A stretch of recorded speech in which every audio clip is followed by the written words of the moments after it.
Namaste. Today I'm going to talk about temples, which is a journey. I've had a personal journey with temples in terms of being from being just a curious traveler to somebody who now specifically travels to explore temples, to understand temples as a devotee, as a seeker.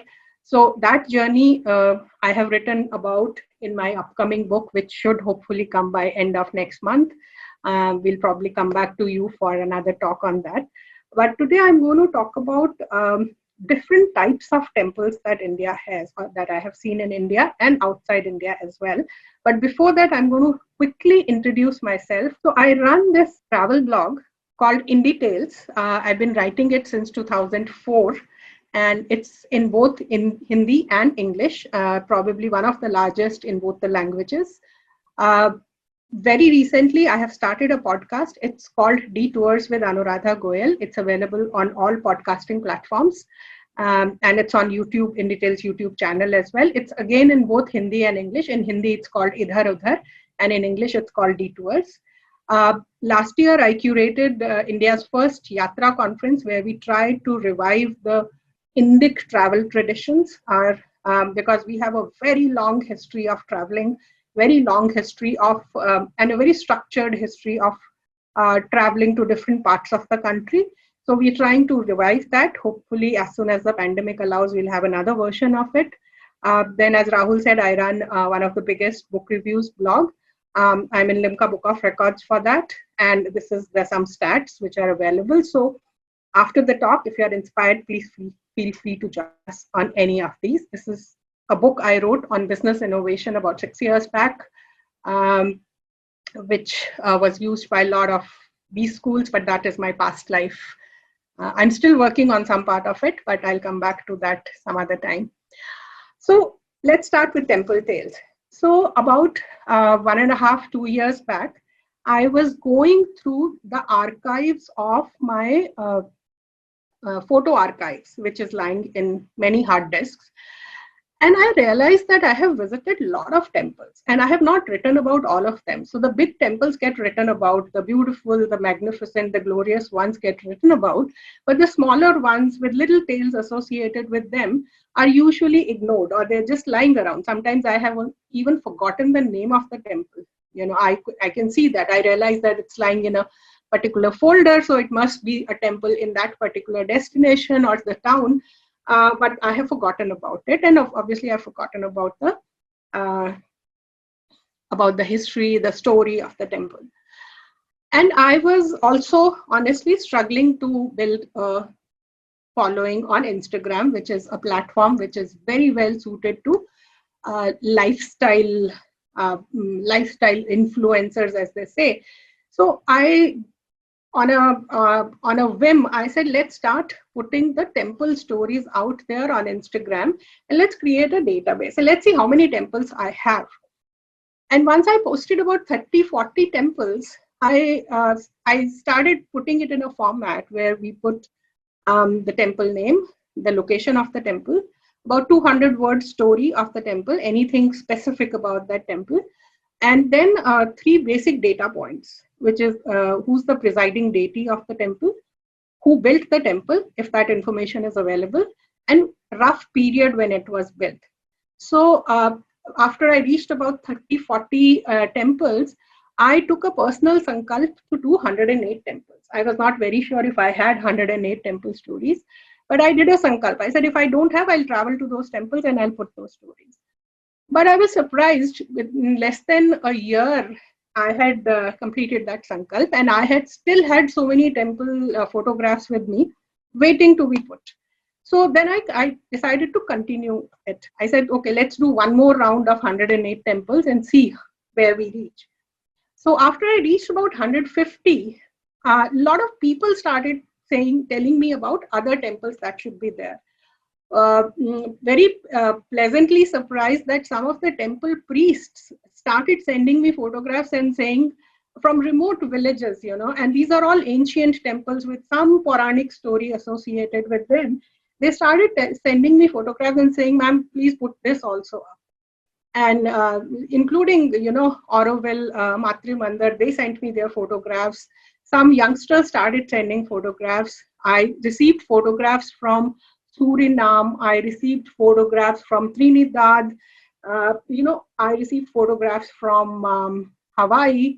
Uh, so I just started posting them. So I opened it up for everybody to start sending me photographs with an aim to create a visual database of temples with small stories so that anybody can look at them and get the gist of that temple, the essence of that temple, the basic details. And then, of course, as and when you visit those places, you can potentially visit those temples or add to that. So this is how I started creating the visual database. Now, what happened after it reached a certain point, we are right now roughly at 166 temples that I have posted, I think, is that a lot of patterns started emerging. So earlier, I used to have like one temple and one post. So you'll have all the details of this big temple that everybody actually knows about. And even if people don't know, at least scholars have written books and books about. And I would also write about the same temples because they are simply fascinating. Once you stand before them, they simply put you in awe, and you can't help yourself but share that joy with others. But when I started looking at my Instagram feed, I realized they are a part of a larger universe.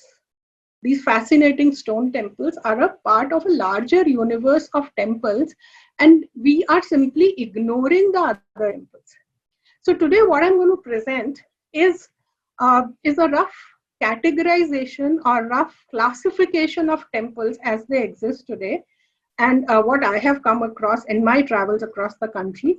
And I will tell you little tales of those temples. So I'll start my presentation from here onwards about different types of temples that you can see.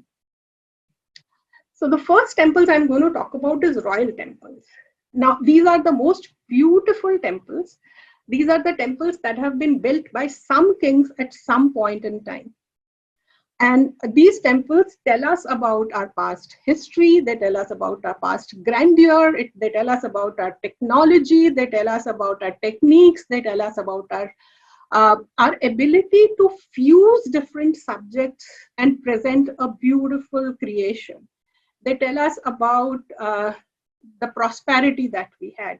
So let's look at some of these temples. So the temple on your left is Nataraja temple in Chidambaram, and the one on your right is Brihadeshwara in Tanjore. Both of them are beautiful temples, typical Chola architecture, huge gopurams, large temple tanks, a huge shikhara, a top of shikhara, which can be an object of study in itself. The walls full of stories, usually from Puranas, usually from our historical tales, but also capturing the common man.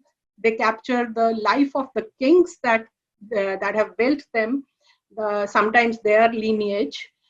They capture the flora and fauna of the region, everything. They are like open air history museums written or presented before us, but you need to understand the language of that stone to understand that.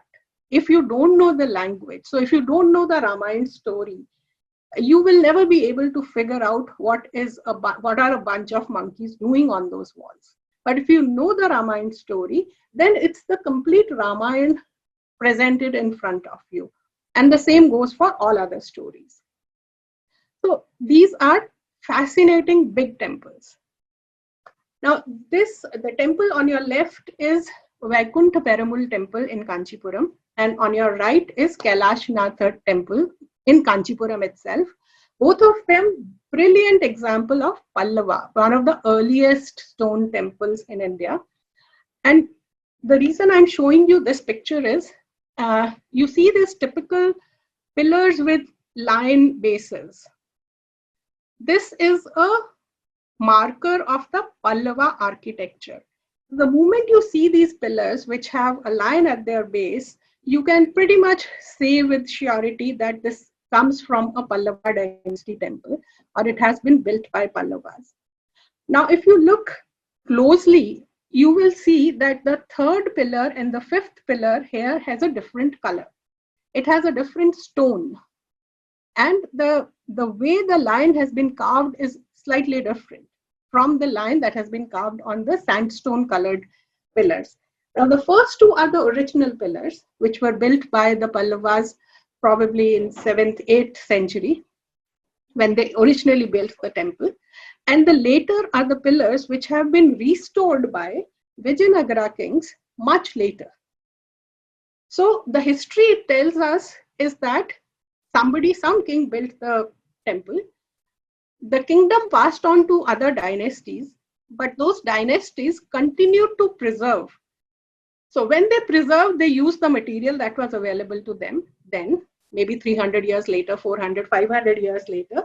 Second, the design elements changed. So you see the imprint of Vijayanagara Empire in these pillars. So in this one picture, you can see the history of the whole temple, which also is the history of the region. Now, if you see behind these pillars, you will see sculpted walls. On this particular temple, one side of the temple walls are full of Vishnu stories. This is a temple dedicated to Vishnu. So the whole side tells you stories of the Vishnu, and on the other side you have stories of the king. I think Narasimha Varman, or I may be wrong with the name, but one of the Pallava kings. The whole story of his life, parallel to the life of Vishnu, is sculpted. Also, in the walls, there are sculptures of the models of architectural models of the different temple styles. So the temple, as you see, let's say a shore temple in Mahabalipuram, you can see the model of that engraved on the walls, different styles of temple walls. So it was also like an architecture book showing you different temple styles. Then there are images of traders. We must remember that we were a huge global enterprise even 2000 years ago. So traders were very much part of our social structure. People who were visiting us from far away for trade, for doing business with us. Most of the temples, you will find some, whether it is this temple or whether it is Sun Temple at Konark, we find markers of those traders, and they are very typically. So if it's a Chinese one, it will be shown with a beard. If it's a Arab one, they will be shown with a big topa on their head. So very, very different markers you can make out. They are not the native people. And sometimes what is being traded is also there. Of course, there is flora, fauna, and there are architectural elements. I'll move on to the next slide. Now, these are Hoysala temples. So now, the reason I'm showing you this slide is that each dynasty, each kingdom and each dynasty has their signature elements. Now, the moment you see these stone latticed windows, you can say with 99% surety that this is Hoysala architecture. The moment you see these finely carved pillars, which almost everybody on social media loves to say they did it without the lathe machines, But when I look at these pictures, I say, probably we are yet to, in the modern age, we are yet to invent the tools which can create masterpieces like this. We lost the tools. We have some of the masterpieces remaining. We lost the tools, and we are yet to reach that level of technology where we can invent where we can recreate the tools which we can then recreate masterpieces like this. So the point I want to make here is that each dynasty has a time stamp and a space stamp. There is a region that a dynasty used to rule, and there is a time period in which they used to rule.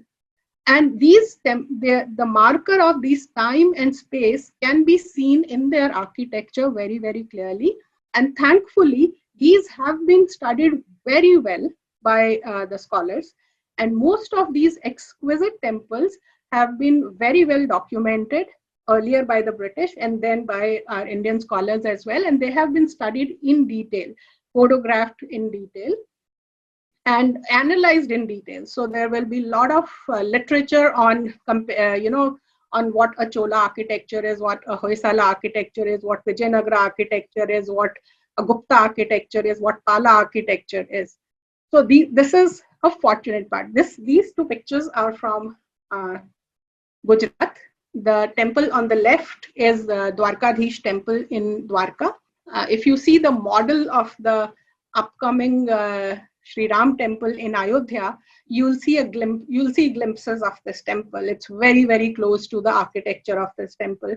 Probably the architects come from the same region, so you see a glimpse of this.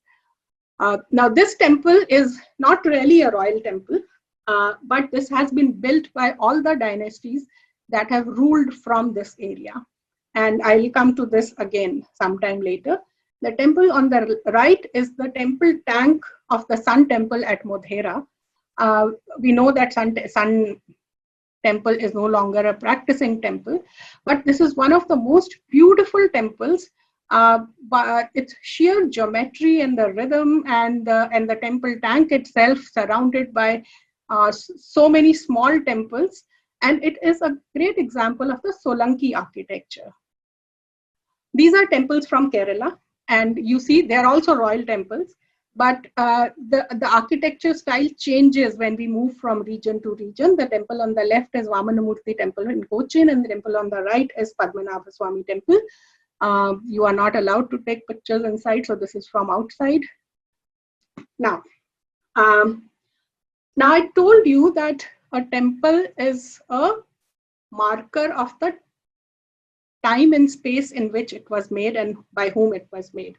So the temple on the left is a temple called Shivdol in a place called Shivsagar, very close to Jorhat in Assam. This was made by Ahom kings, and many of us may not know that Ahoms ruled Assam for a very long time, about 600 years they ruled. And this Shivsagar used to be their capital, and there are a lot of temples here which they created, which they built. And this is one of those temples. But look at the simplicity of the temple. This is also a royal temple.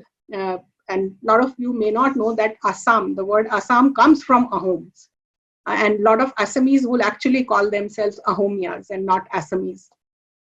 So this is also a royal temple, but depending on the time and place, it may be a very simple temple like this one. The temple on the right is Jagannath Puri temple, which has been patronized by almost everybody who's ruled in this region, Kalinga region. Now, the temple on the left is Kandarya Mahadev temple in Khajuraho. This is one of the most rhythmic temples that you can see.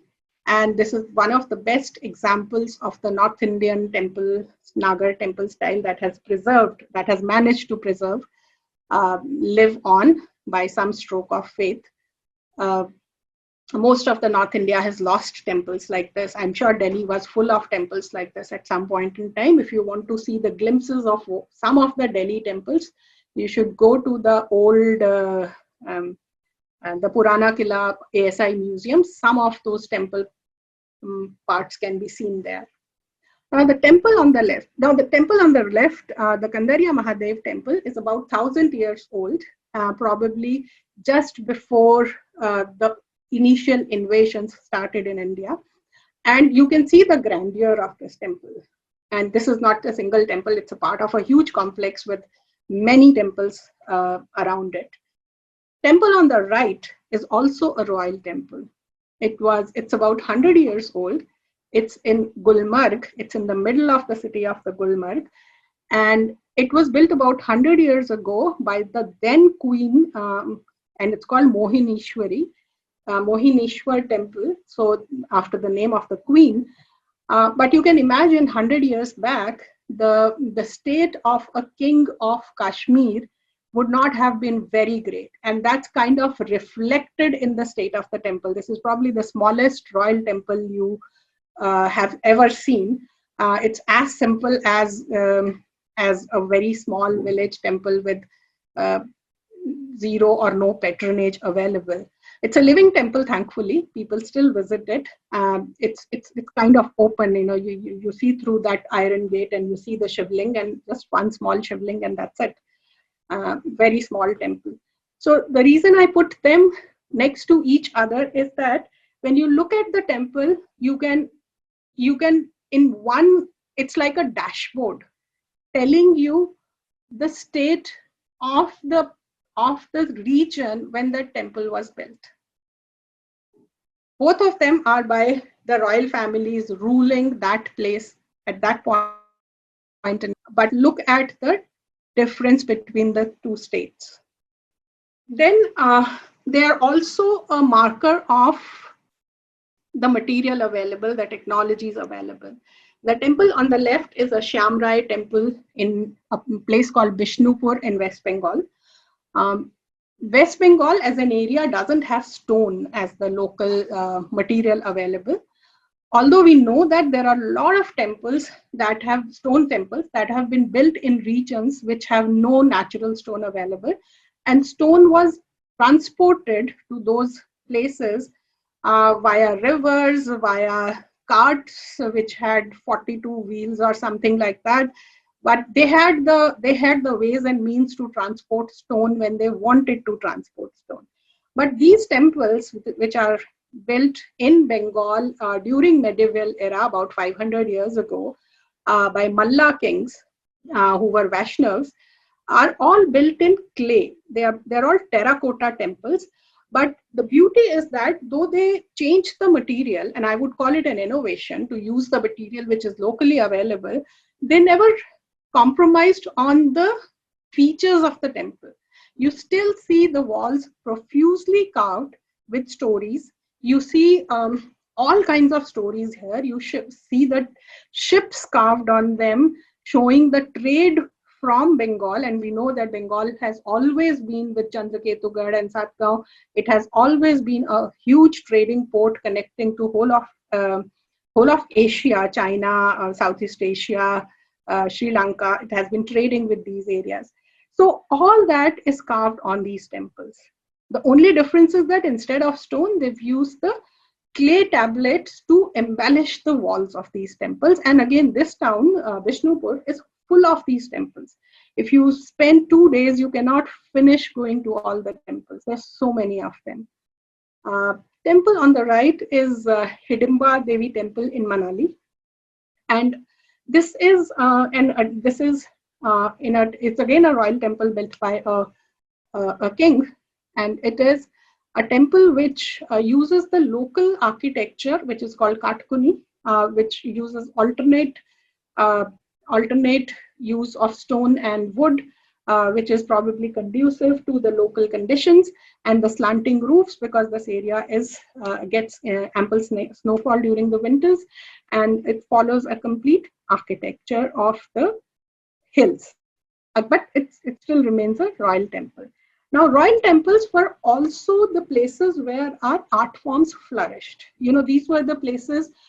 We of course know that there were sculpted walls and the sculptures were there, but the paintings also flourished. So the temple, the painting of Nataraja on the left is from Brihadeshwara in Tanjore. The painting on the right is from a very small temple in Navalgarh called Gopinathji Temple. It's on the ceiling. This Ram Darbar, which is made, if you see the picture in the middle, you will see there is this picture. This picture is Ram Darbar with Shiva coming and praying to Ram. And this is carved on a ceiling, and this is an area where you have these painted havelis, where every inch of walls is painted, but the most exquisite ones are found in these temples, and they are full of all the Puranic stories. And these temples are about 150, 200 years old, and they come from these business communities. These temple towns, not temple towns, these Haveli towns were built by the businessmen who were very prosperous at that point in time. And then, of course, they moved out to places like Calcutta and Bombay, and they made their fortunes. The painting on the left is from a Kerala temple, I think Guruviyur, and the painting on the right is from a temple in Orcha. I think, Lakshmi temple in Orcha. So these different styles of paintings can be seen. So if you compare, all of them are different styles of painting, different ways to do painting. But if you see the theme remains the same. The stories remain the same. So temples were also the places where the architecture kind of flourished. So before I finish this section on royal temples, the royal temples tell us a history. They tell us about the prosperity and grandeur at that point in time at which they were created. They tell us about the technology. They tell us about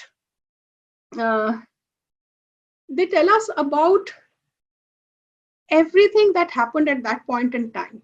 They also tell us that the temples were not just visited for praying, they were also social public places, because we see Natya mandaps, we see huge gathering areas to gather huge, to kind of allow people to gather and do things. So they were as much a social organization, social space, or a public space, as much as they were a temple. So I'll move on to the next category. The next one is our Tirth Sthalas. Now, these Tirth Sthalas are the places which are mentioned in our scriptures. They are spread across the country, right from Kailash Mansarovar to Amarnath to Kanyakumari to Rameshwaram to Ganga Sagar to Dwarka, Somnath, everywhere. They they define the so-called sacred geography of India. When were they set up? Nobody knows. They have lived through all kinds of times, good, bad, ugly, but they have survived. And these are the places, these are the sacred places that kind of join India into the nation space, or the sacred space that it is. Let's look at some of them.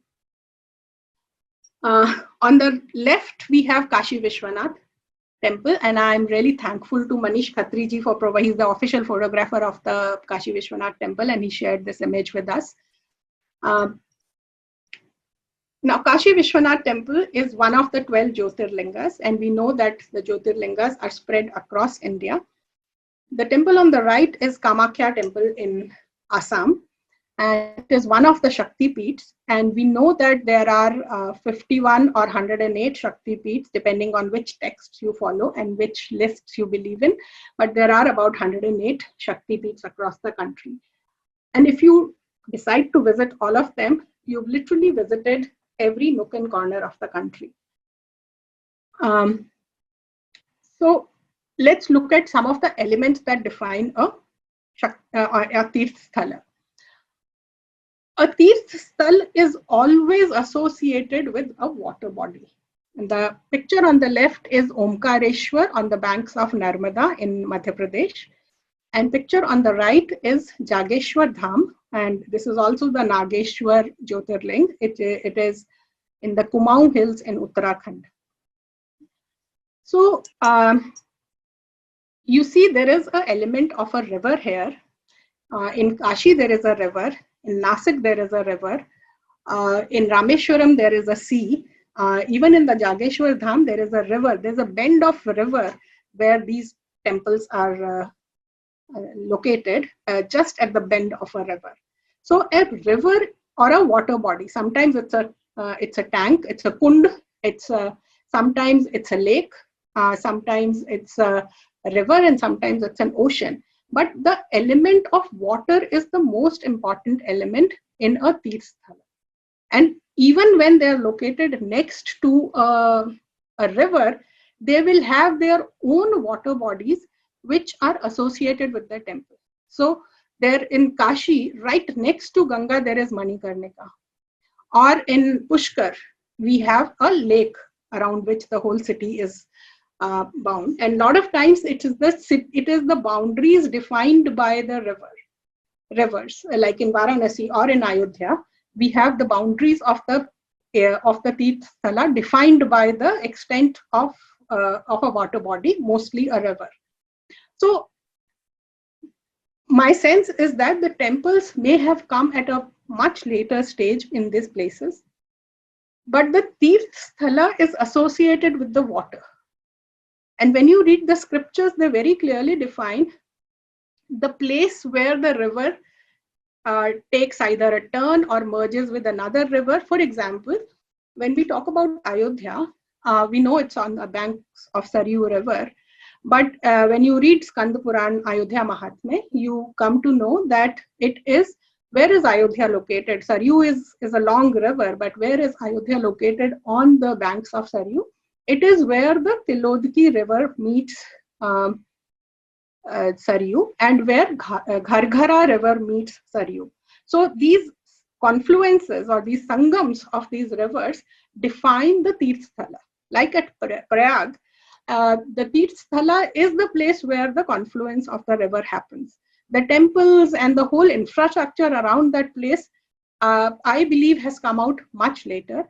And once it has come up, it has been preserved by the subsequent generations of the pilgrims, as well as the kings who ruled from there. So a lot of Tirth Sthalas, like in the Puri temple I showed you, that the Puri is a big Tirth Sthala of Jagannath. So the temple must have existed long time back. But once there were strong kings there, they started building those temples, and then the subsequent kings who believed in the Jagannath, they kept building it. They kept adding to that temple, kept building bigger temples. But I would never rule out the contribution of the common pilgrim. So for example, when we look at the story of Kashi Vishwanath, we all know that it has been attacked multiple times since 12th, 13th century, and till the time of Aurangzeb. So it has been attacked multiple times. But like Dr. Meenakshi Jain says, they have been built as many times. So they got contributions from the local kings, of course, but also the kings who used to visit, who believed in Kashi and who kept contributing to the rebuilding of the temple, or if the temple was already there, to enhance the temple, to make it bigger. But at the same time, we don't have records of the pilgrims who would have contributed maybe small amounts, but put together, they'd make a big amount. And even if we don't look at the financial aspect of it, it is the pilgrims refusing to give up that Tirth Sthala or give up worshipping at that Tirth Sthala that would have kept the Tirth Sthala alive. I strongly believe that, the gods also get power from our devotion. It's our devotion also that makes the place very, very strong and very, very powerful, our common devotion and our common sadhana. So a lot of these places, we do see some big, huge temples built by the kings, but the place itself is sacred, and it usually comes around with the parikrama path, where you circumambulate the whole sacred geography of that area. And the biggest merit that comes from taking a dip. So if you read the scriptures and the Sthal Puranas of different Tirth Sthalas, and these Tirth Sthalas are the places about which we have Sthal Purans, about which our scriptures talk about their Mahatmyas, about their glories, their greatness, their stories. Each of them has a story associated with them, at least one, if not more. And each of them have an importance, a annual pilgrimage yatra. It's called Samvatsari Yatra, and it's the annual one day in the year when that Tirth Sthala has either a fair, a mela, or a snan, or something. For example, in Kurukshetra, where we have Brahmakund, although you can go and take a bath any day, any time there, but the importance of that is on the day of Surya Grahan, on the solar eclipse. Similarly, there are places where you should go and take a dip on a lunar eclipse, on a Chandra Grahan. There are places where you go for Kartik Snan. Kartik Snan is very, very popular, I think, across India. You are supposed to go, if you read Kartik Mas Mahatmya, you know that on the Kartik Purnima or from Kartik Ekadashi to Kartik Purnima, we should go and take part in our nearest holy river or holy lake. So wherever you are, whichever is the closest holy river, you should do. But if you really want to get the benefits of a Kartik Snan, then you have to go to one of these places like Pushkar uh, or Prayag, or a lot of, even Saryu. Even Saryu has a big mela on Kartik Snan. And these places have a kind of calendar that keeps you engaged if you follow them. So coming back to the slides, on the temple on the left is the Manibandh Shakti Peeth, which is there in Pushkar.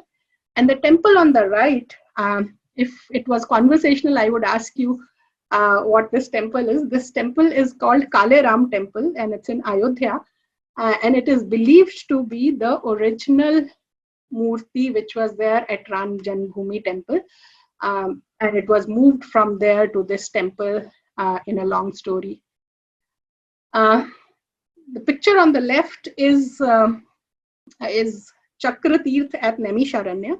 Naimisharanya, if you've read any Puran, you would have heard that, in the forests of Naimisharanya. So at where all the Ved Purans and all the rishis used to discuss the Purans and Veds and where they were written potentially, it's called Naimisharanya, and this is the Chakratirth at Naimisharanya, and the picture on the right is Pushkar. I'll quickly move to the next. So the next one is community and ancestor temples. Now the temples that we have seen till now are the temples which are common to everybody. Teerth Sthalas are of course open to anybody and everybody who wants to visit there. Royal temples, I assume, would have been open to everybody. Probably the royal families had the first right, but they would have been open to everybody. But then we have certain temples which belong to certain communities and certain ancestors. And before I get on to this, let me tell you a small story. I was at one of the art exhibitions where one of a Dalit speaker was telling everybody that how he was never allowed into, Brahmins never allowed him into the temple. And I asked him a very simple question, and I said, do you allow Brahmins into your temple? And he's probably never been asked that question. So he took 2 minutes and then he said, but why would they come to our temple? So I said, maybe they're also thinking the same thing. Why would you come to their temple? And that led me to think that, today, in independent India, we think every temple is a public property that should be open to everybody. It was probably not so. There were some temples which were private in a way that they were limited to a community, just like our home temples. If I have to come to your home temple, I must have your permission to visit your home temple.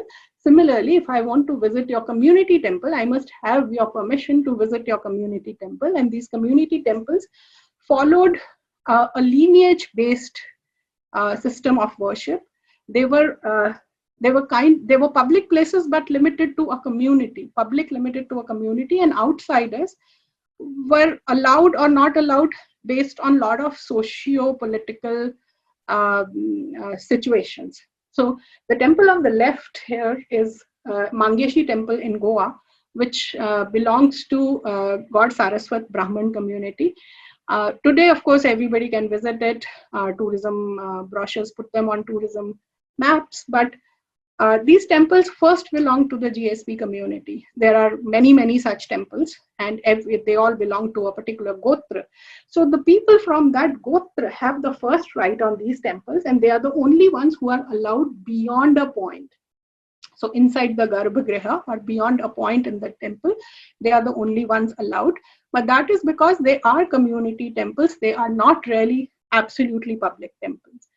Temple on the right is Karni Mata Temple. It's a beautiful example of how sometimes our ancestors, our illustrious ancestors, become our Devis and Devatas. So Karni Mata is a real woman who lived 700, 800 years ago in a place called Deshnok near Bikaner. And she did some absolutely courageous acts which saved the whole community. The whole story, if you want to read, it's there on my blog. You can read it. But in a nutshell, she did something miraculous. And when I say miraculous, it doesn't mean miracle. It means something so courageous, which looks almost miraculous. And she became the Kul Devi of the Charan community. So for Charans, she is the ultimate goddess, and this temple belongs to Charans, and this is famously known as the Rat Temple, and rats are worshipped there. Again, you are allowed, but the Devi in the temple belongs to the Charan community. The temple on the left is Dadi Sati temple in Jhunjhunu. It is one of the biggest and the most beautiful and the best maintained temples I've seen in North India. It's a huge temple. They don't allow you to, this is just the facade of the temple that you see from the road. They don't allow you any pictures inside. And it is dedicated to the satis, the women who committed sati, but not in the sense of just walking on a husband's pyre and immolating themselves. But these are women who did some courageous acts of saving the community, of ensuring that their lineages continue, of ensuring that their children are protected. And then they were deified and they became the deities. And today the community, especially the Gotras and the people who trace their lineage to these women, they go, and for them they are the Shakti Peeth. They call them Dadi Sati. So it is Dadi's grandmother, and it could be grandmother several generations ago. And they're all real women whose history can be read. If you sit with the priests, they will tell you the exact history with the exact dates and names and the acts they did. And it's fascinating history of worshipping our worthy ancestors. Temple on the right are different temples in the Panchganga River in Kolhapur. These are memorial temples. These are temples that have been built by the kings and their descendants, and they are made on the river bed. That's a fascinating temple, but they belong to that particular family. Then there are Kshetra temples. These are regional, you could call them regional temples that belong to a certain region. So temple on the left is a Jyotiba temple in Maharashtra, very close to Kolhapur. It belongs to Dattatreya avatar, which is supposed to be an avatar of Brahma, Vishnu and Mahesh put together, and with very distinct traditions of their own. For example, gulal is offered in this temple. So if you walk to the temple, on both sides you will see the shops of gulal, and you'll see the whole campus full of gulal, and people actually offer the gulal to the deity and they offer it to each other. So very celebratory kind of a place. Temple on the right is Bala Tripura Sundari temple in a village called Kuchipudi in Andhra Pradesh. And now if you see the temple, this temple Shikhara has a beautiful murti of Nataraja. Now, Kuchipudi, you might have heard this word for dance. Now, this village lends the name to the dance, and everybody in this village is engaged in this dance form, whether they are dancing, whether they are playing instruments, whether they are making jewelry, whether they are making costumes. And Bala Tripura Sundari, as we know, is the Devi of the performing art. So this Devi, although again anybody can worship her, but she is the presiding deity of a village which is centered around dance and art forms, where everybody is engaged in the art form of Kuchipudi in some way or the other. Temple on the left is a Swayambhu Panchmukhi temple right in the middle of the business district of Mumbai in Javeri Bazar. Most people don't know about this temple. When I posted about it, most Mumbaikars said we've never heard about this temple. But this is a temple that kind of belongs to that region. Temple on the right is a Narmada Devi temple, which is a deification of the Narmada Devi. And these temples are also found across most of the holy rivers in India, where you'll have a Ganga Devi temple, a Yamuna Devi temple in Mathura, or Kaveri temples in Karnataka. When you go, at every place you will see Kaveri temples. In fact, all the Devis in the temples take the form of Kaveri Amma. So the river's taking of personification is also belongs to the region where the region that is nourished by that river. And the last one, no, not the last one. The next is the forest and the cave temples. Now it's difficult to believe if you see just these images that these are actually cave temples. The picture on the left is a Varaha and Bhudevi sculpture carved on the walls of Udaygiri caves near Bhopal in Madhya Pradesh, one of the oldest cave temples that we know of. The picture on the right is Badami caves in Karnataka, one of the most beautiful cave temples. And probably these two are one of the oldest cave temples. The oldest caves are found near Gaya in Bihar, called Barabar caves.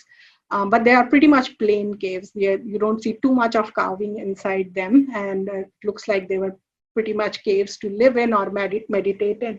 These are the most profusely carved and most beautifully carved caves, earliest caves. And then, of course, we'll have Ajantas and Elloras coming in. And the cave on the left is a cave in near Tiger Temple in Mahabalipuram.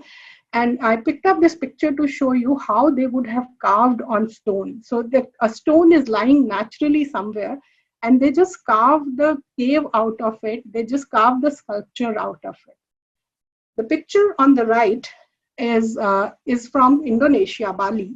It's called Goa Gajah. So this is profusely carved on the outside, but inside it's absolutely empty, and it's at one end you have a Ganesh Murti, and on the right side you have a Shiva Ling. So you go inside and you pray to Ganesh and Shiva, and outside this is how the cave is carved.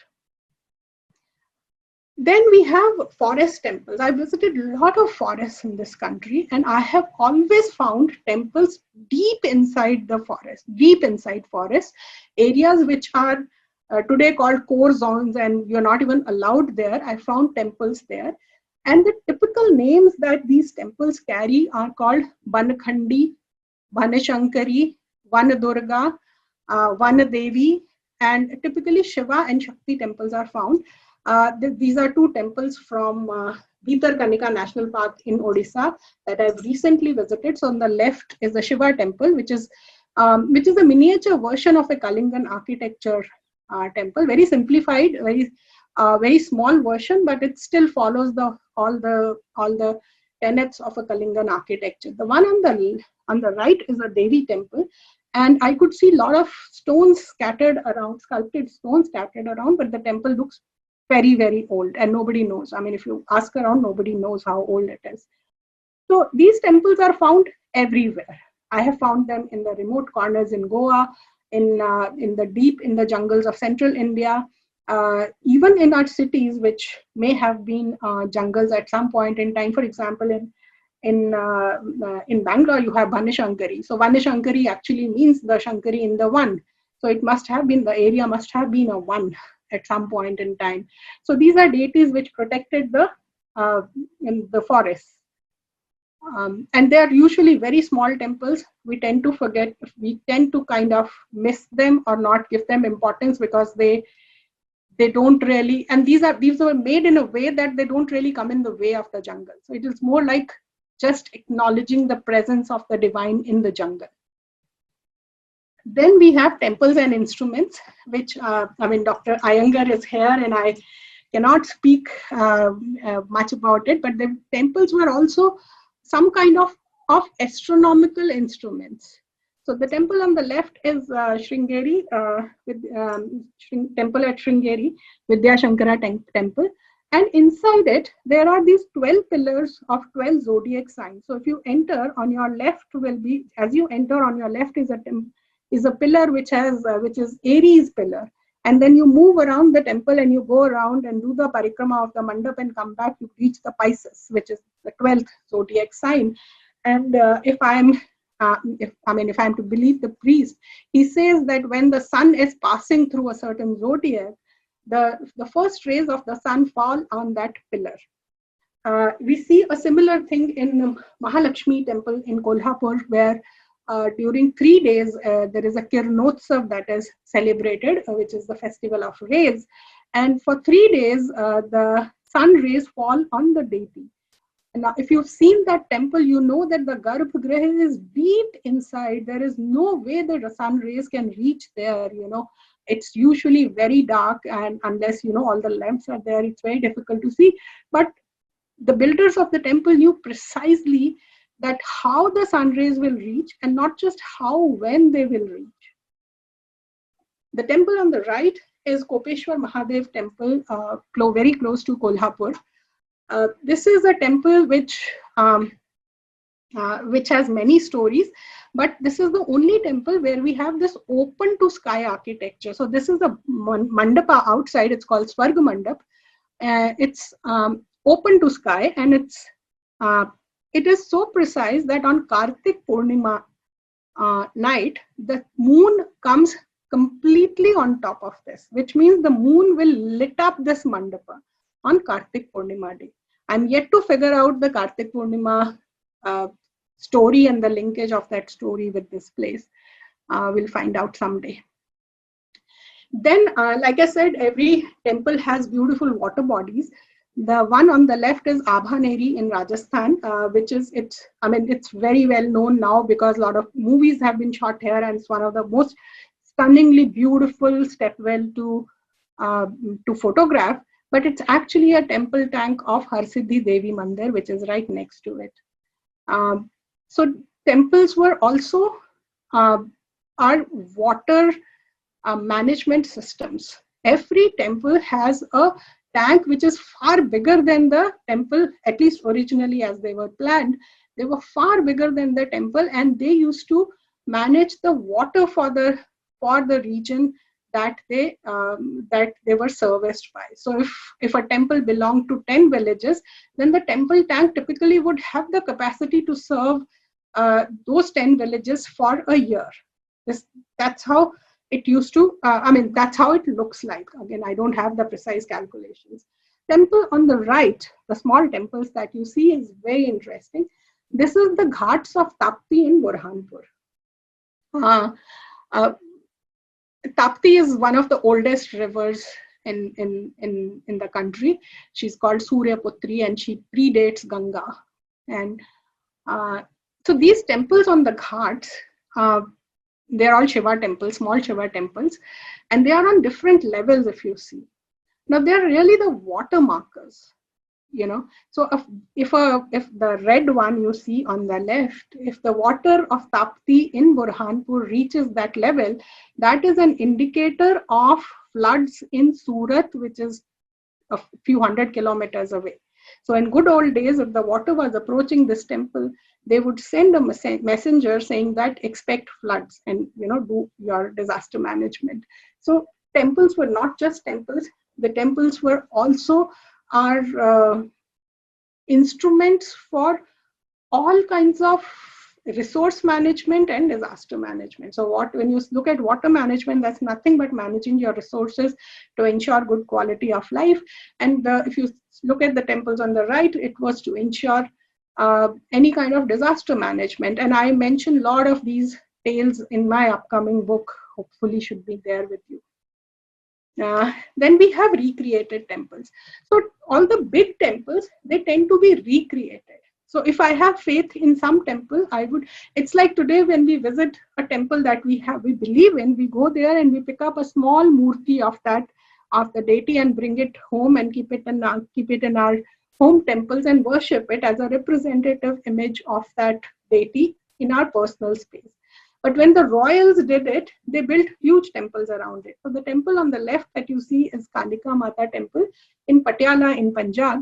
And this was brought by the king from Calcutta, as he believed in it. And he believed that till the time Kalika Devi is in Patiala, Patiala will be prosperous. Temple on the left has been built by a Seth. It's a South Indian style temple, but it's there in Vrindavan. a Ranganathji temple. And so it, you know, these are temples that have been recreated. So if I'm a South Indian and I want to build a temple in the South Indian style in Vrindavan, I will do it. I have found similar temples in Pushkar and in a lot of other places. Temple on the left, not a temple, but a huge murti of Uma Devi. This is from Thailand. It's in the right, bang in the middle of a business district called Ratchaprasong, which has many Hindu temples. I have a detailed post on all of them. But these are temples which have been recreated in places where they may not have originally existed. The temple on the right is the Saraswati temple in Bali, one of the most beautiful Saraswati temples I have seen, made in the shape of a lotus. Then we have Yatra temples. I'll quickly go through this. So these are temples on a Yatra Path or a pilgrimage path called Panchkroshi Yatra, which goes around the Kashi Khand. Now, Kashi Khand is the bigger area surrounding the city of Varanasi, which is all the sacred space in that area. And there is a Panchkroshi Yatra, about 75-80 kilometer long Yatra, and you have different places that you stop at. So the temple on the left is a temple that commemorates the doing of this yatra by Ram, Lakshman, Bharat and Shatrughan. So the four brothers did this yatra, and there is a temple to commemorate that. And temple on the right commemorates the visit of Pandavas. So you see 5 Pandavas and 1 Draupadi, and in a very badly maintained temple, but it exists. It marks the visit of Pandavas, and in fact visit of Pandavas can be found across the country from north to south. But this is, so I just highlighted this to say there are temples that mark the visit. So just like we find today temples marking the visit of Adi Shankaracharya. So a lot of temples would have a marker, a memorial, a commemorative image of Adi Shankaracharya, or something that reminds us that he visited this temple, and hence adding his energy to this temple and making it even more important. Then there are temples which are frozen in time, which commemorate some moment from our past. So the temple on the left is called Pandavaduta temple in Kanchipuram. Now, if you see, Mahabharata really doesn't go down till Tamil Nadu, but this temple celebrates a particular moment in the history where Krishna went as the Doot of Pandavas for the last time to Hastinapur to make an effort so that the war doesn't happen. So this temple doesn't celebrate Krishna as such, Krishna that we know of, Krishna of Vrindavan or Krishna of Dwarka. It celebrates the Krishna as the Pandava Doot, as the messenger of the Pandavas. So temple on the right is Daksheshwar Mahadev temple in Haridwar, in an area called Kankhal, on the bank, right on the banks of Ganga. Ganga is like 10 meters from this temple. This commemorates the Daksha Yagya, in which Sati gave up her life, and which is also the beginning of most of our Puranic stories. So if you read a lot of our Puranic stories, actually trace back to the Sati Shiv or the Shiv Parvati stories. And this is the temple which says, it says that this is where it happened, on the banks of Ganga. This is the temple. In fact, inside the temple, there is a Yagna Kund, which is the main place. There is a Shivling, of course, but the most important place to be worshipped in this temple is the Yagna Kund, where Sati gave up her life. And there are a lot of Shakti temples surrounding this temple. Temple on the left is the Thakurji temple. It is the temple where it is said that Krishna stood when he was holding the Govardhan Parvat on his little finger.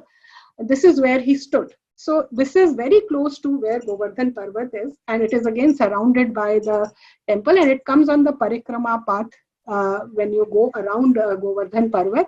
But this is a very small temple, probably rebuilt by a local Jat king or a local Rajasthan king, maybe 100 years ago or something. But this commemorates the moment where Krishna stood when he was holding that up. The temple on the right is Kanak Bhavan in Ayodhya. It celebrates the wedding of, or it celebrates Sita's coming to Ayodhya. This is a temple which it is believed Kekai, which was given to her by Kekai as Muh Dikhai, or as a. Of course, this has. The interesting part of this temple is that there is a plaque inside the temple which traces the right from the days of Krishna, which is Dwapar Yuga, to about 200, 300 years ago when it was last renovated by the Queen of Orcha. And that whole account of renovation of this temple also tells you that this has been a living temple, and it probably lived in the time. It, of course, not in the shape and form that we see today, but this place had the energy of Sita as she entered her marital home. Then we have a lot of temples as ashrams. A lot of the ashrams of the rishis have converted into temple spaces and sacred spaces. The temple on the left we see is in Amritsar. It's called Ram Tirth, and people believe this is the Valmiki ashram, and this is where Lava Kush were born, and this is where they were raised, and this is the Valmiki ashram. Now I know that there are many places that have made the same claim of being Valmiki ashram, but a lot of people say, well, Lahore is named after love, and he was probably born here, and Lahore, as we know, is hardly 20-25 kilometers from Amritsar. But honestly, it doesn't matter what it is, but there is an ashram which lives on there. The temple on the ashram on the right is Baba Neem Karoli's ashram in Kanchi Dham, which is what we have seen coming in probably our lifetimes or just before our lifetimes, and we've seen the kind of following he had built across the world, and the kind of community that he has built around the Hanuman temple. So this is the Hanuman temple. The one on the left is a temple in Hawaii. It's an ashram. It's the ashram temple. The whole story you can read on our Instagram page. On the right is Auroville. So I've picked up different types of ashrams which are ancient, which I mentioned in our scriptures, ashrams that have come up in our lifetimes in India, ashrams which have come up in different parts of the world, and then there are different world communes that have their ashrams. And finally, I would say that every temple is unique. A lot of the categorizations that I have given may have overlaps. A lot of temples may belong to more than one category, and there may be many more categories that I'm yet to discover or maybe you know of. But every temple is unique. Every temple has a story. A lot of times we are so focused on the big temples that we forget that the most important temple is probably the temple in our neighborhood, probably the temple in our homes, probably the temple, the Kshetra Devta of the Kshetra that we live in, the region that we live in, and our Kul Devtas. So we have recently published these two books, same book in English and Hindi, called Unusual Temples of India. They are available on Amazon, and they have stories of very, very unusual temples that we see in India, like Chaunsat Yogini temples, or the image that you see on the Hindi book, which is a very unique image of Rudra Shiva, a composite art kind of a thing where a body is made of different animals or different deities which are very different than, I mean, we usually think of deities as you know, Shiva, Vishnu, Shakti, or their avatars or their families, but there are very, very different deities that are worshipped in these temples, and absolutely unique. And how some of the myths are also built. You know, so a lot of those stories are covered in these books. So please do check them out on Amazon and read them and give us your feedback, and we'll keep bringing you more books like this. Over to you, and any questions if I can take.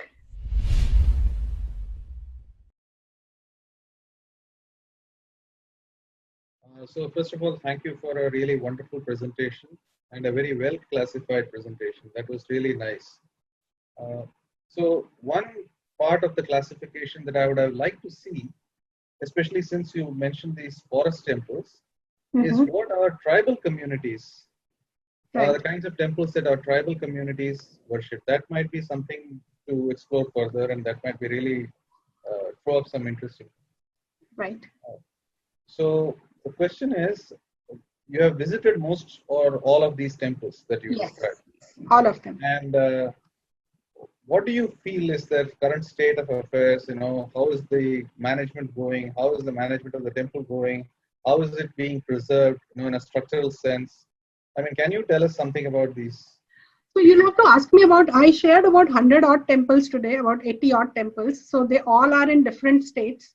So some of them are owned by ASI. So they are completely within the realms of ASI, and there's nothing much we can do. We can only ask ASI to do something. The ones which are under different managements, again, it depends temple to temple, but I would say the bigger temples get taken care of because they are in the public eye.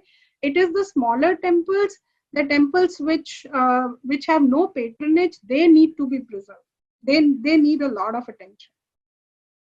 And we don't really need to go anywhere else. If you can ensure that, temples within 5-kilometer radius of your home are taken care of, we're done. Glad to hear a presentation, and one of the most intrigued presentations I ever had. And the most interesting part, my son was very intrigued to see all these temple pictures you actually showed. So, Anuradha ji, my question goes, I have two comments. One is the temples in Ranakpur and Dilwara, the Jain temples. Nice. They are based, 15th century, 17th century. So, which category do they fall in? So they are all community temples. So I did not touch the Jain temples today. I did not touch, like you said, tribal temples today. So they are typically Jain temples, and they are community temples. They belong to the Jains, but they belong to the Jain community. Very clearly. Now, I think Ranakpur I visited, so you are allowed, everybody is allowed to visit. Jains really do not have a restriction of any kind. You can take pictures, you can do anything as long as you don't harm them. They're pretty open people, but they would be Jain community temples. It's their first right to worship there. I have a question regarding the various temple in the India. There are some mathematics running in the temples, which I realize. So I don't know, means I missed half of your talk. So there is a temple, Chaunsat Yogini temple in the Madhya Pradesh. Yes. So do you like to comment something on that? Why it is Chaunsat Yogini? Okay. So I have not visited the MP one, but I visited the Hirapur one in Odisha, and that is what is there on the cover of my book on unusual temples. So Chaunsat Yogini is in the Shakti tradition. Chaunsat Yogini is a sect of Devis in itself. So they are always together, Chaunsat or 64 of them. So those temples are dedicated to them. They follow the tantric way of worship. So those temples belong to them. There may be, there is a view that probably Dr. Iyengar can add to it, but there is a view that they could be some kind of an astrological instrument, because they are all circular in shape and they all have an open to sky kind of an architecture. But I'm not aware of that. I don't think to the best of my knowledge, I don't think any research on that aspect has been done. But Chaunsat Yogini as a cult, there is a book called Yoginis by Dr. Vidya Dahejia. She talks in details about these Yogini temples. There's a question from Archana ji. I don't think she's raising her hand. That can we know the century of the oldest cave temple in India? I think oldest cave temple is 3rd century BC, which I told in Barabar caves. My question is, like there are many temples which are in the boundary of a kingdom, like mainly in the capital city, due to some war or some political reasons. Those idols or murtis which were made were not able to be like placed in a very big temple. Like in Hassan, there are many temples like Lakshmikanta temple or Kondaji. There is a famous story. Because of war, they were not able to make the temple for the whole idol. It's a very big idol. So what do you think that where does these type of temples come into this like category? I think they are incomplete temples are a category in themselves. Temples which were started but never finished. Again, I think Dr. Vidya Dehejia has a book on that called Unfinished, where she has spoken about the unfinished temples. And actually, these unfinished temples are a great source of information on how the temples were actually built. Because then you know that, okay, they built this first and then the rest of it must have been planned. So I think they are a category in itself, temples which were started but were not finished. But maybe it's more than a category, it's a task for us to finish them. So just a little bit of information for you, first of all. The roofless mandapa that you showed us, where the moon comes and it becomes a full moon on particular days of the years and so on. I immediately thought of the Pantheon in Rome, where there is actually a gap in the roof, which is called the oculus or the eye. And the sun is supposed to shine on all the murtis of all the gods that were kept in these sides. Okay, so there are some interesting parallels, and it might be worth exploring for you. And a question is that many a time when you go and build a new temple in a locality for whatever reasons, you get an argument that obviously there are so many temples that are crying out for attention, and these are all ancient temples, so on and so forth. Why do you need another temple? Okay, so what is your answer to that? What is your take on that? Honestly, I feel that we have enough temples in most of the places, unless you have cleared a forest and you're building a new city in itself, and there also you'll find some Vankhandi Devi or Vankhandi Mahadev temple. If we can see, I also feel that the ancient temples were very carefully chosen at a particular place. They were not built randomly saying that, I've made an apartment complex here, now let's put a temple here. They were very, very wisely chosen energy spots where the energy is high. So if you can maintain an old temple, it's worth it. It's also your lineage, So temples are not just structures like Dr. Iyengar said. They're also your lineage. So somebody before you who lived there has worshipped there. It's your inheritance. It's your lineage. It's it's our lineage. It's our inheritance. We have to stop looking at, one of the biggest things that we need to do, especially with younger generation, is to stop looking at temples as theirs, but to start looking at them as ours. It's my temple built by my ancestors. It's my inheritance. It's my responsibility to take care of them. So Anuradha, question, all the ASI temples, especially so one of the few temples I ever visited 20 years ago, 25, I don't know, was Kandariya Mahadev, Khajuraho. I've been back there 3-4 times. I've just fell in love with that temple. Yes. And it's the Kandariya Mahadev is not operational, if I'm not. It's not practicing, no. Yeah, no, and the one next to it, which is a Shiva temple, there is some practice going on. The local villagers come and offer pushpams, and there is a priest there. Is there any way to revive all these ASI temples, or is this do you know the law? So I don't know the law, but we would need a Rahul Diwan at the head of ASI to do it. That's all I know, because it doesn't take too much. So Kandariya Mahadev, you have to do Pran Pratishtha. So let me tell you an example of that temple. It's called Tirukiteshwara temple in Mannar in Sri Lanka, which is at the other end of Ram Setu. So at India end of Ram Setu, we have Rameshwaram. At the other end of Ram Setu, at the Sri Lanka end, there is Sri Tirukiteshwara temple, which was as big a temple as Rameshwaram at some point in time, built by the same kings, patronized by the same kings, and as ancient. That temple was completely erased by the Portuguese. Completely. There was no sign left of that temple. About 130, 140 years back, in 1880s sometime, a young man discovered from the poetries of the I can't pronounce it properly, but there are Shaiva poets, Nayanmars they are called. From their poetry, he discovered that there was a temple here, there was a huge temple here. Then he went on a mad hunt, and the area has completely become a forest. And he started digging the forest, and he found a Chola era Shivaling, a huge Shivaling, Chola era Shivaling.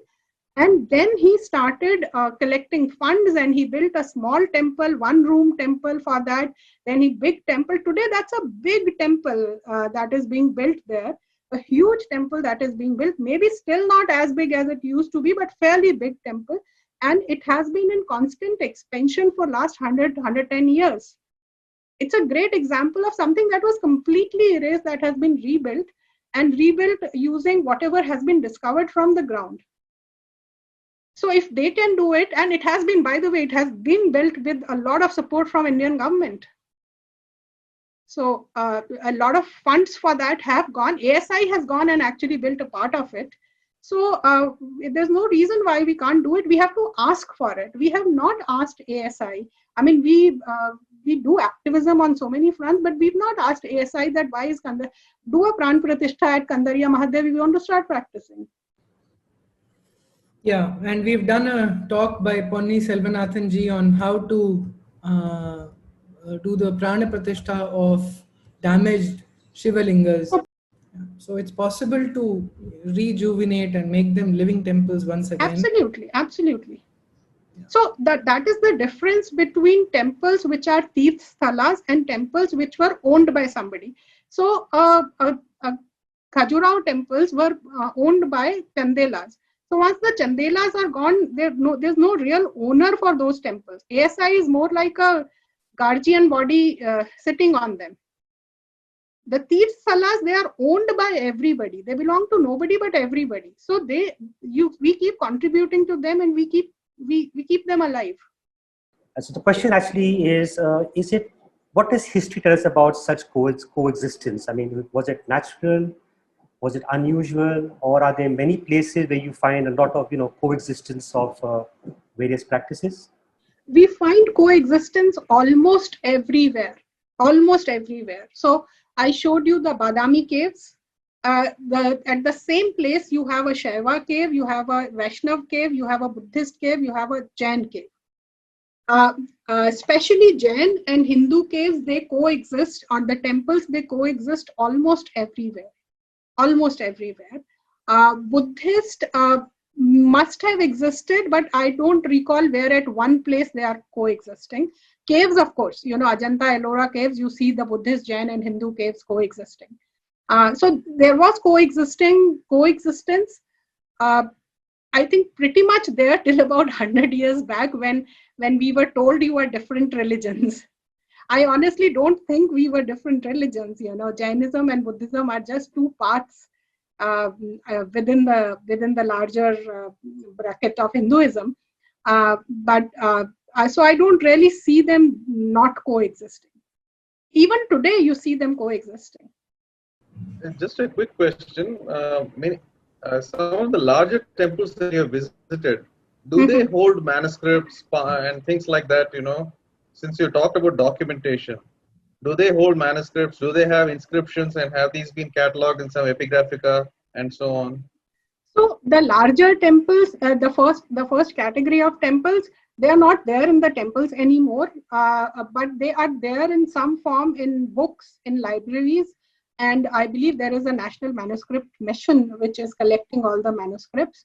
So, but they are there in some form, a lot of times in digital form also, but the smaller temples and the regional temples. For example, I was trying to find out a lot of information about Kolhapur Mahalakshmi temple. There is literally none. There are references of the temple in a lot of scriptures, but there are not, the Mahatmya is not there, and it's available only in Marathi. So a lot of our literature still exists in regional languages, which needs to be translated. When I was in Kanchipuram, I don't speak Tamil, And I literally had zero access to anything because everything is in Tamil. There's a lot of literature, but everything is in Tamil and not translated. The same goes for Odisha, the same goes for things. So for the larger temples or the most famous popular temples, they have been recorded somewhere, but not inside temple premises, not to my knowledge. Dr. Iyengar wants to add to it, I think. Yeah, I wanted to say the following. There is a book by Alice Bonar on temples of Konark. Yes. There, 4 manuscripts are included. She has scanned and added the manuscripts. The manuscripts, the first one is an engineering manuscript that gives the plan and elevation of the Konark temple with the scaling, like in a modern civil engineering drawing. The second manuscript is about an accountant's statement of, because it took 12 years to complete the project. The last 6 years of the project, the account is maintained. It is like a field book of an engineer. The 2 others are about the spiritual aspects and some historical aspects and the link between the queen who was from Madurai and the king who is now Orison. So the social connection between South and the North is also covered to some extent in something like a diary. So it is not that such documents did not exist, but we haven't done the complete work. And this one copy of this manuscript, Alice Bonar says, it is preserved in the Puri temple also. Whereas when we go and find out the manuscript, it is very difficult to get. But anyway, some information of this kind is available. I just wanted to take this opportunity to add one extra point that is about the spiritual aspects. Now, if temples become only a place of exhibition and of tourism, well, the economy of the region will improve, no doubt. But the other issues go to the background, and that will not sustain in the long run. Many of the temples fell out, as Anuradhaji mentioned. Maybe people were not going. And if large number of people go and pray, the power also increases there, they say. So it is a mutual thing. It's a feedback system.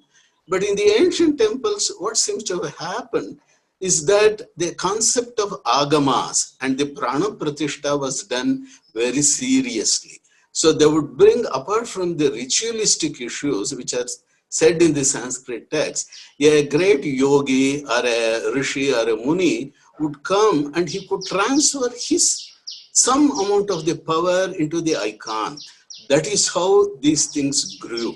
And that is what is described in the theory of the temples. If you read the Agama text, it says that it is actually a germ. The power is there, captured, the cosmic power, and the germ grows. And that germ grows and becomes bigger and bigger for the good of the society and the country. This aspect has taken the back seat, particularly with ASI also. That is true, because they are only preserving the outer architecture and the building, not bothering about the theoretical aspects and the ideal aspect. This is all what I wanted to say. Thank you. What I wanted to, what Dr. Iyengar said, I wanted to add an example of it. When you go to Kanchipuram, you go to Kanchi Kamakshi or you go to Ekambareshwar temple, you feel such a surge of energy. You just feel it. And Kanchi temples I mentioned specifically because those are some of the rare temples that probably had an uninterrupted worship tradition for 2000 years or so. Most other temples had a break in their worshipping traditions, and you can feel that unbroken energy in those temples. But right next door, you have Kailashnatha temple and Vaikuntha Perumal temple, both of which I showed. They are managed by ASI. There is a priest. There is a puja morning, evening. All the probably agamas are followed. But there are no devotees, no energy in those temples. They are like dead monuments, although they are living temples.